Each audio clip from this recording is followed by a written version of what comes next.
The autumn air slips through the cracks of the window in the small hospital, nestled in the town I moved to just 2 months ago. My name is Anna. I worked the night shift as a nurse in this hospital. Small, quiet, and a little outdated. The walls still wear their old paint, and the hallway lights often flicker without warning. But everyone says it's normal for an old building like this.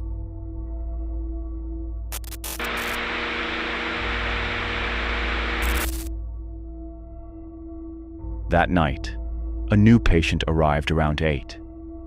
A young mother, Amy in her 30s. Her body was weak from typhoid. With her came a little girl, maybe 4 years old. Her name was Lena. Amy had no relatives in this town, so Lena stayed with her in the hospital room. Lena was a cheerful child. She didn't talk much, but she always held onto an old, worn-out cloth doll. It looked like it had been stitched back together more than once. Some kind of bear, maybe, or a dog. Hard to tell. I greeted Amy briefly, checked her medical chart, and chatted with Lena for a bit. The little girl smiled and introduced her doll. This is Lulu. There was nothing strange about that night, except for one thing. Their hospital room felt quiet. Not the usual kind of quiet. It was heavy, as if something else was listening to us from behind the curtain. On the second day, Amy slept most of the time. Her medication was strong, and clearly she needed the rest.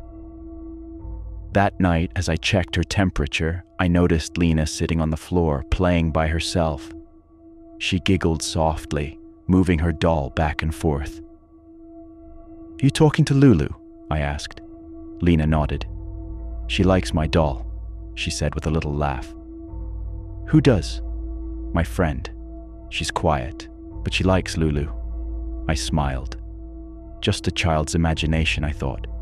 But near midnight, as I walked down the hallway past their room, I heard small footsteps.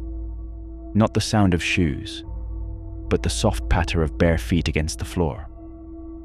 When I looked, the hallway was empty. No one there. I turned around, and at that very moment, I felt someone watching me, from behind the curtain in the next room. The next morning, I noticed something odd. Lulu, the doll, had changed positions. Last night, she was sitting on the pillow.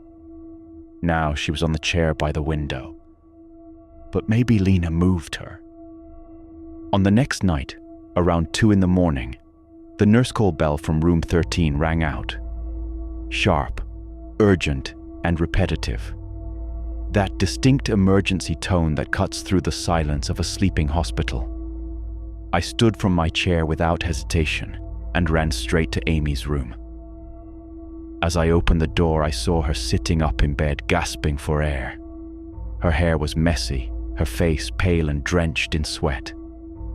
Beside her, Lena was crying loudly, clutching her worn cloth doll, Lulu, as if her life depended on it. Her cheeks were flushed, her eyes swollen. Her breathing was short, almost wheezing. Between sobs, she kept mumbling words I couldn't fully understand. I knelt beside her. "Lena, what's wrong, sweetheart?"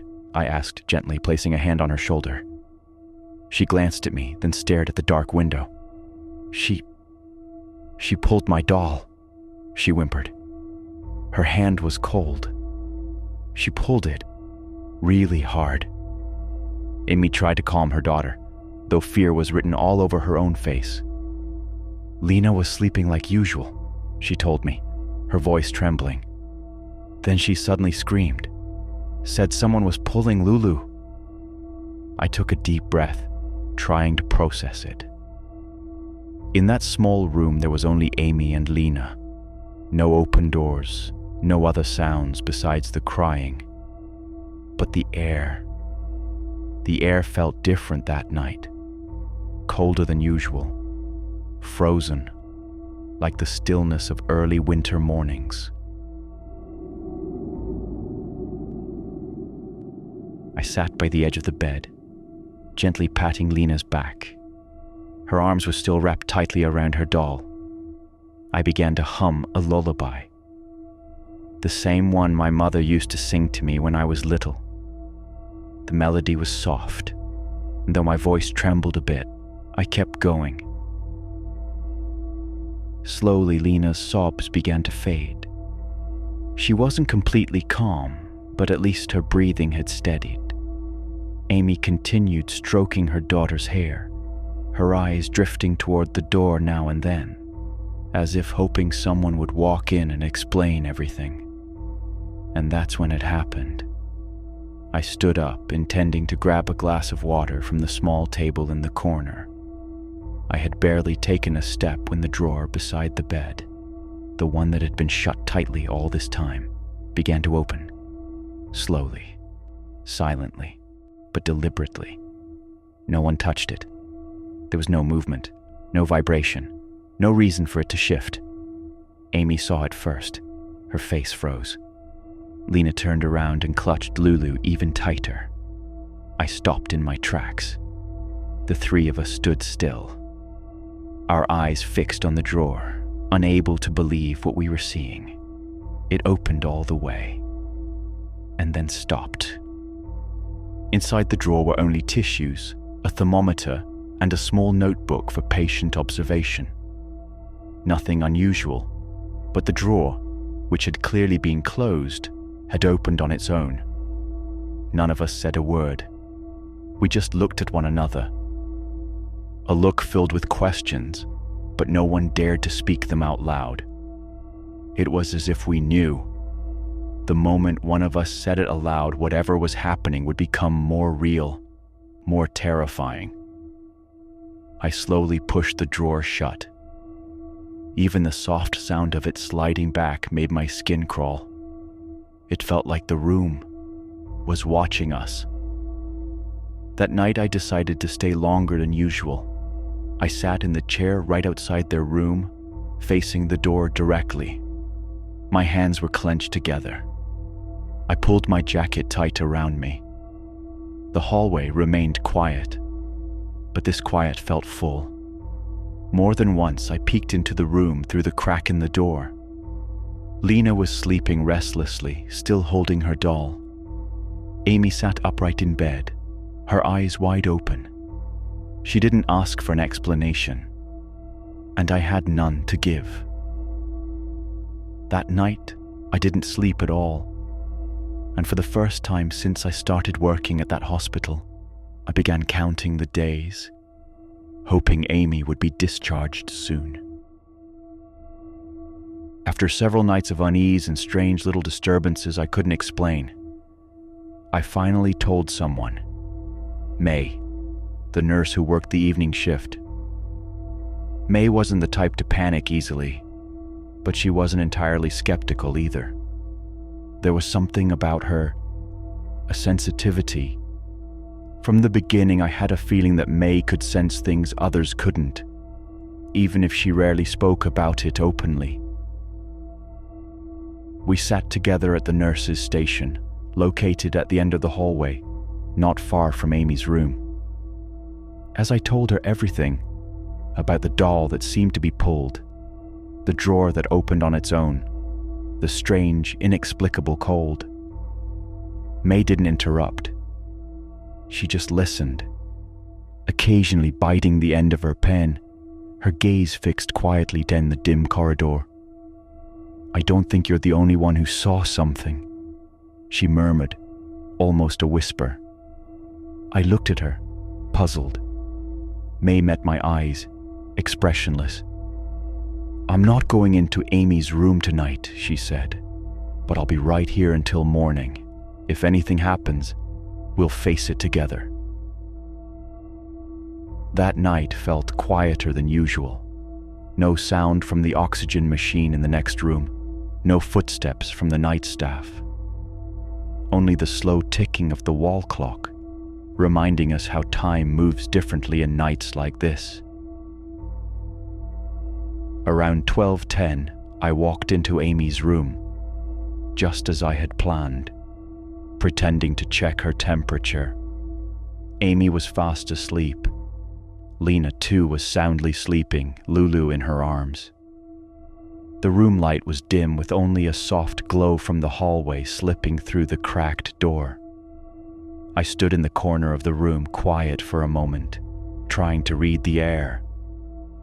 And then suddenly, I felt it again. That pressure, the heavy, suffocating weight in the air, as if something unseen was standing too close. But this time, I wasn't the first to notice.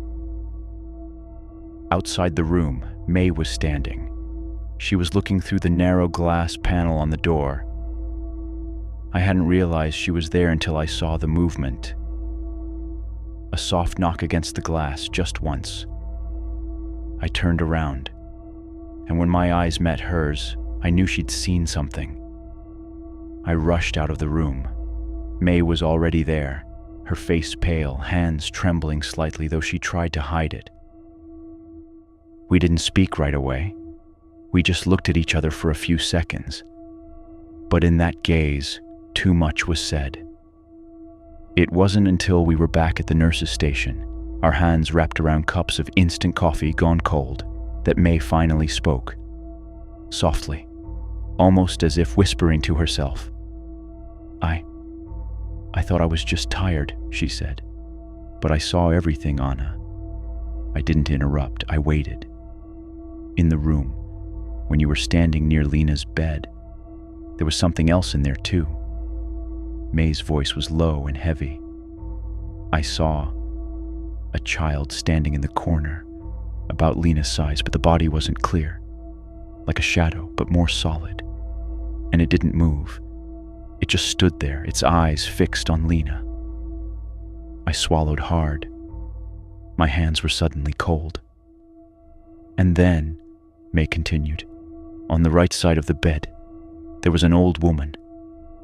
Her hair was long and white, and she was bending forward, as if stroking Lena's hair. She paused, closing her eyes for a moment, then opening them again with a heavier breath. I don't know what she was, Anna, but her face was empty, like it wasn't human. Another silence, deeper this time. And up on the ceiling, she added, there was something tall, very tall, black, no real shape, but it was watching you from above, not moving, just watching, like it was waiting for something. I said nothing. Words didn't seem enough to describe the chill crawling down my spine that night. We just sat there, the two of us, in silence. The hallway was still. The overhead lights flickered faintly and the wall clock kept ticking, cutting through the quiet of a night that wasn't over yet. That morning, the doctor said Amy was improving. If her last blood test came back normal, they could go home tomorrow morning. I felt relieved, but also anxious. Have a quiet night, Anna, the doctor said with a smile. I knew this night wouldn't be quiet. May joined the vigil again. We agreed to go into the room earlier and stay with Lena until she fell asleep. Amy also seemed anxious, but tried to be strong for her child. The clock showed 1:23 a.m. when everything started to happen. The dim lights began to flicker. The room grew cold, and our breaths even fogged in the air. The Lulu doll moved on its own. Slowly, from Lena's lap towards the foot of the bed. Lena cried, "She's mad. She wants my doll." Amy hugged her tightly. May squeezed my hand. "Pray," she whispered. We began to read verses, I from the small Bible I always kept in my pocket. May recited a universal prayer she remembered from her childhood. Lena continued to cry. Amy bowed her head, her body trembling. From the corner of the room, the ghost of a small child stood. Its face was blank. Its eyes were black. It just stared at Lena without moving. The old woman appeared again. This time she sat beside the doll, stroking it slowly. The figure on the ceiling no longer just watched. It began to descend, slowly, hanging directly above the bed. We continued to pray until the first light of dawn touched the window. The sun finally rose. All the disturbances vanished as if blown away by the wind. Amy and Lena got ready to leave. Lena was unusually quiet. Before leaving the room, she looked at me and whispered, "Can I just leave my doll here, so she doesn't follow me anymore?" I nodded. Together, we placed Lulu in a small cupboard in the corner of the room. Amy hugged me before they left. "Thank you for everything, Nurse Anna." Her eyes were teary. I didn't know what to say in return. I just nodded and briefly stroked Lena's head. A few days later, a new patient occupied the room. There were no disturbances.